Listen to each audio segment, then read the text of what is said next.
কোটা আন্দোলনকে কেন্দ্র করে শুরু হয় তীব্র মাত্রায় সহিংসতা। বিভিন্ন জায়গায় পড়তে থাকে কয়েকশো লাশ এবং আহত হয় কয়েক হাজার মানুষ।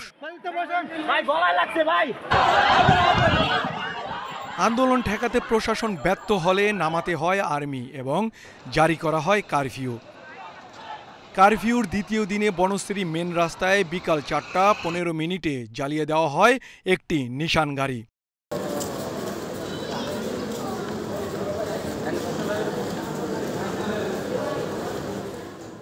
এখন সাধারণ মানুষের একটাই চাওয়া, সহিংসতা বন্ধ হোক এবং দেশে শান্তি শৃঙ্খলা ফিরে আসুক।